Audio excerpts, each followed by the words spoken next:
Okay, students, now the topic which we have to take today is why should we study political theory? I think yesterday we took some concepts related to it.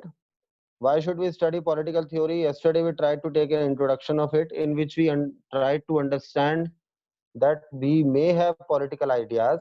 That is correct. We all have political ideas, but the question which arises that having political ideas, sir, does it mean that do we need to study political theory because of that? So I think we understood this concept by taking many examples. Then in fact check also we tried to understand that firstly it is as relevant for the students, yani ki it is relevant for all. It is relevant for the students to also study political theory, and it is relevant to all the common people who are living in the society to also study the political theory because they have a common right to vote. So as to final conclusion was that we took two references in which we came on to the conclusion that if we will be studying political theory, then on the basis of it we will be thoughtful and we will be mature. Then we can use new media to discuss and express our common interests with greater effectiveness, जिससे कि हम आने वाली technology और existing media को बेहतर से बेहतर रूप से यूज कर सकें अपने आप को एक्सप्रेस करने के लिए और हमारे कॉमन इंटरेस्ट्स को मोर इफेक्टिवली शो करने के लिए. Now we will take an example. एक नोट लेते हैं, like taking a note. As a citizen in a music concert, we are like the audience, where we are not the main performers, but we appreciate the output and open new requests. Like आप एक example लीजिए कि हम एक as a citizen, हम अगर किसी music concert में जाते हैं तो in that music concert we are like the audience. हम एक ऑडियंस की तरह होते हैं, हम वहां मेन परफॉर्मर्स की तरह नहीं होते. We are not the main performers there, we are just the audience there. Therefore, when the performers gives their performance on the stage, on the platform, then after that we appreciate their output, we appreciate their performance, and after appreciating their performance we give new requests. हम उनसे नई request भी करते हैं, जहां पर where you must have noticed that the musicians perform better. और फिर आप देखते होंगे कि when you appreciate them, after your appraisal, when you own some new requests in front of them, तो वो आपके appraisal को accept करते हैं because वो motivate होते हैं, और मोटिवेट होते हैं तो मोटिवेट होने के बाद वो और ज्यादा बेटर परफॉर्म करते हैं. क्यों करते हैं ऐसा वो? क्योंकि उनको ऐसा पता लग जाता है कि ऑडियंस जो हमें सुन रही है, ऑडियंस जो हमारे कॉन्सर्ट में आई है टू हियर आवर म्यूजिक, उस ऑडियंस को भी म्यूजिक का नॉलेज है, तभी वो हमें अप्रिशिएट कर रही है. Otherwise the audience in the musical concert would not have appreciated us. यानी कि सिंपल आप समझ गए ना. To go into a musical concert, that doesn't mean that you are going to a musical concert then you should be the performer only, but at least you should have the knowledge about that. तो knowledge तो हर चीज के बारे में होनी चाहिए. तो obviously when you are visiting the musical concert, then you should have the knowledge about the music. Then being a citizen, then as a citizen, so it is basic that you should understand, you should know how to study political theory, and you should know what are the basics of political theory, because without knowing the basics of political theory as a citizen, you cannot act responsibly. Thirdly, freedom, equality and secularism are not abstract issues in our lives. इसका मतलब क्या है?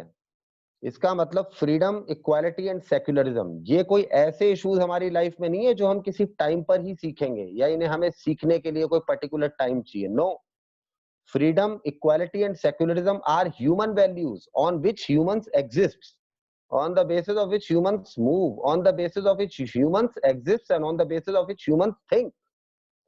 Therefore, freedom, equality and secularism are those abstract issues which are as relative, as important in our lives as equal they should be.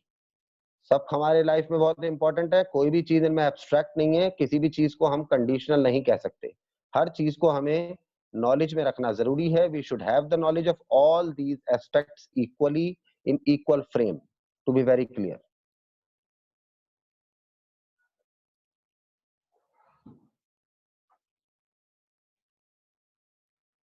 But we daily encounter discrimination of various kinds in families, schools, colleges, shopping malls, etc.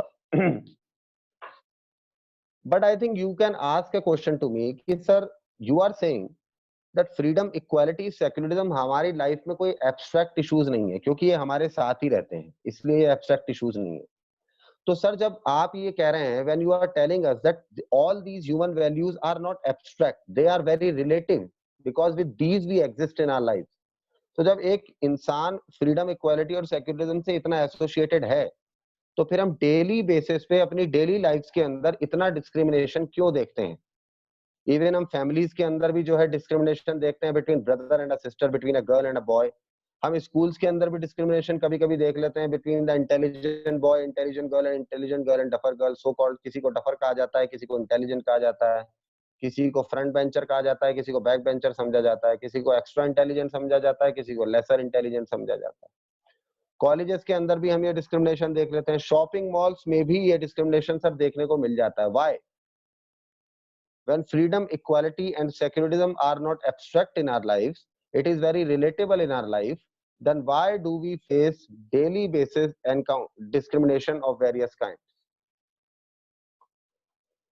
Means we ourselves have prejudice against the people who are different from us. इसका मतलब problem किसी में नहीं है, problem हम में है। Why? Because इसका सीधा और क्लियर मीनिंग ये है कि हमारी खुद की ही सोच जो है, वो ऐसे लोगों के लिए हमारी खुद की ही सोच खराब है जो लोग हमसे अलग हैं। यानी कि the problem lies within the people, because the people hardly accept other people who are different from them.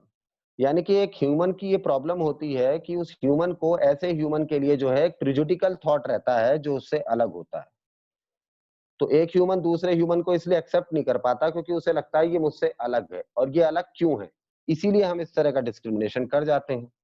फिर चाहे वो discrimination on the basis of caste हो, चाहे on the basis of colour हो, चाहे on the basis of religion हो, चाहे on the basis of gender हो। Any discrimination of any kind in any corner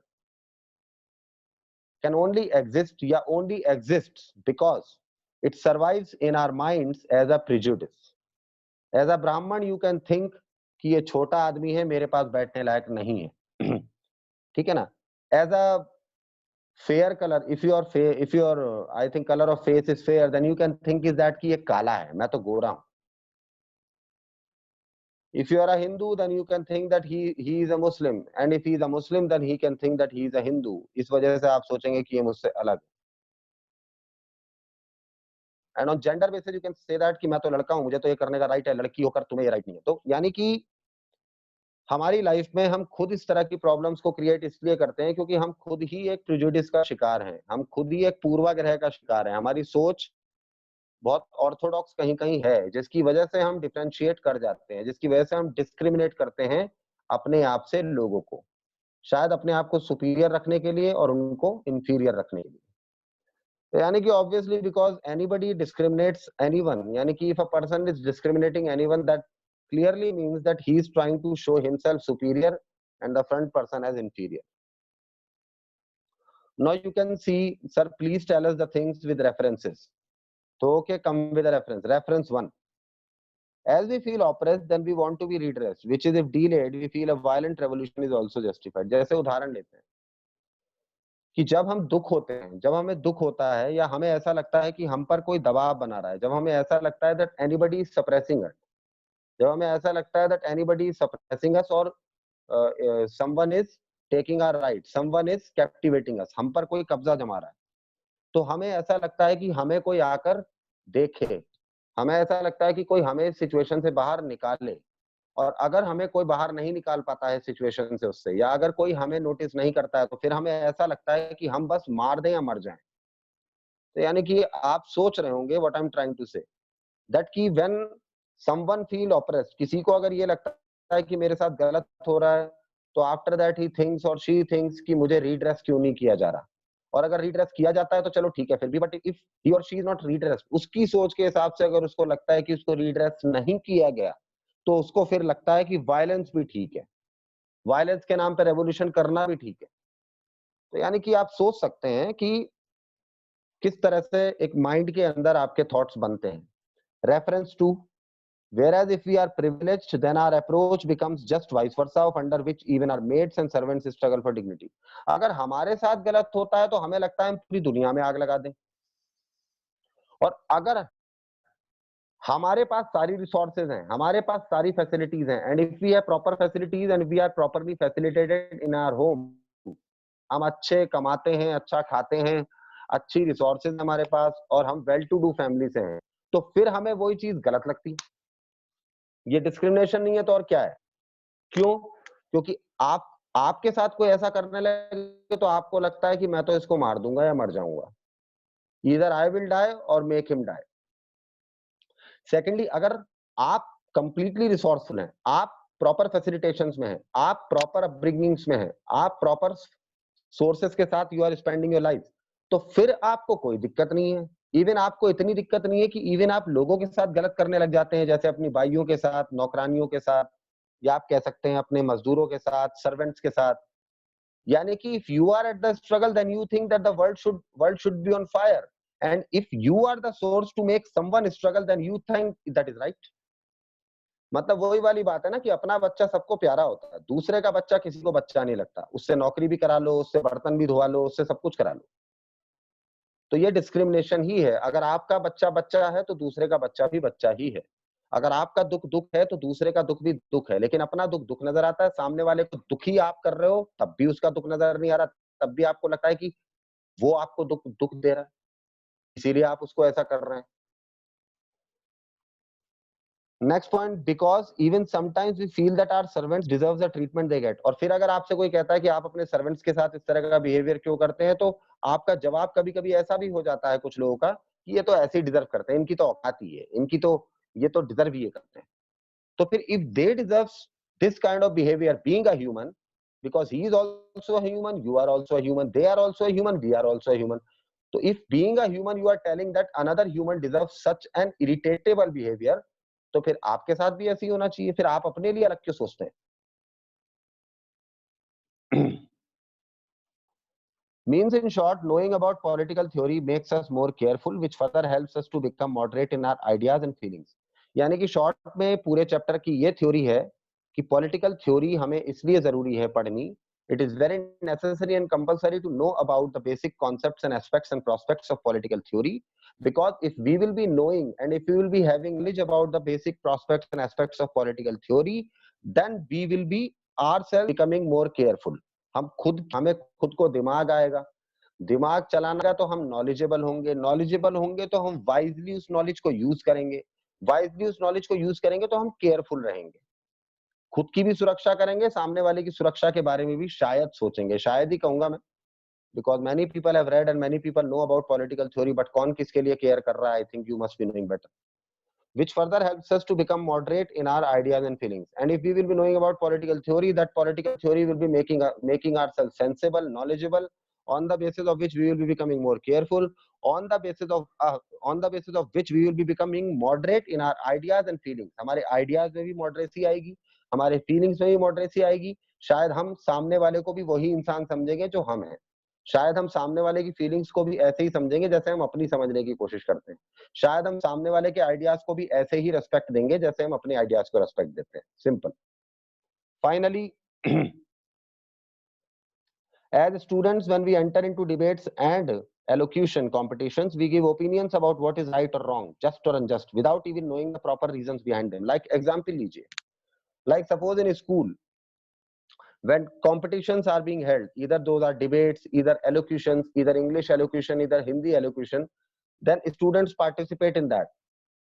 And when students participate in that, then students debate on the topic which is being given for the debate, and students when participates in elocution, then students express their ideas through poems, through articles, through writings of different poets.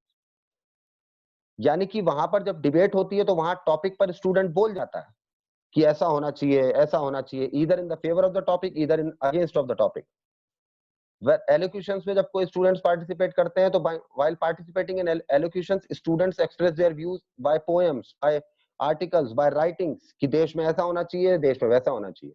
यानी कि when you participate in allocations, when you participate in competitions, when you participate in debate or discussions, तब तो आप अपनी suggestions, अपने opinions वैसे रख देते हैं कि जैसे आपको पता भी नहीं है, फिर भी आप रख देते हैं. यानी कि without knowing the reasons behind what you are saying, still you say, just because you want to win that debate, just because you want to win that discussion, just because you want to win that elocution. आपको reasons पता नहीं होते तो भी आप पता नहीं उस पर क्या क्या बोल देते हैं. यानी कि इसका मतलब क्या है? What does it mean? We only realize the need to defend the needed only when we argue with others for which we seek out reasons and argument. इसका मतलब जब हम सामने वाले से आर्गुमेंट करते हैं, बस हमें तभी लगता है कि हमें अपने आप को बचाने के लिए जिसको बचाना पड़े हम उसको बचाने के लिए बात बोलेंगे, और जहां हम बचे हुए हैं वहां हम किसी को बचाने के लिए सोचते नहीं. Obviously, because when you are in debate, when you are in discussion, तो डिबेट और डिस्कशन में तो आपको जीतना है. तो डिबेट और डिस्कशन में आपको जीतना है, तो आपको जीतने के लिए जिसके फेवर में बात करनी पड़ेगी आप कर देंगे. लेकिन अगर वहां जीत और हार ना हो, आप जीते हुए हैं, तो आप किसी के बारे में बात नहीं करेंगे, बिकॉज आपको दूसरे के फिगर के बारे में रियलाइजेशन ही नहीं है. You are not realizing about the person in front of you.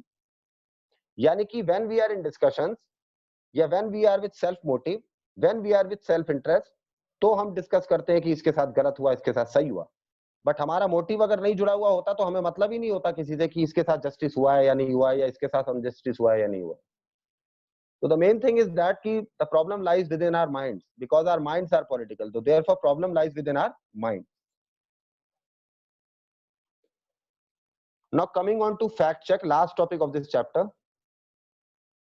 The political theory exposes to systematic thinking on justice. इसका मतलब when we study political theory, when we comes to know the basic concepts of political theory, after that, that political theory helps us to make our thinking systematic, to make our mind systematic, to think on, to observe on different human values like justice, freedom and equality, so that we can polish, जिससे कि हम polish कर सकें our opinions, हमारी opinions को, और फिर हम argue कर सकें proper manner में, informed manner में, knowledgeable manner में,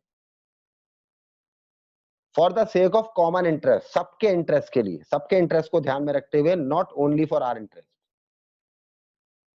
which effectively likely to become the great assets in the global information order. तभी जाकर as a human to a human, we will be effectively becoming the great assets in the GIO, यानी कि global information order. तभी हम world को globally informed order में एक अच्छी जगह बना पाएंगे. तभी हम अपने आप को ग्लोबल इंफॉर्मेशन ऑर्डर में एक अच्छे मीडियम की तरह स्टैंड अप कर पाएंगे. Therefore, to make us human, we need to understand human as a human.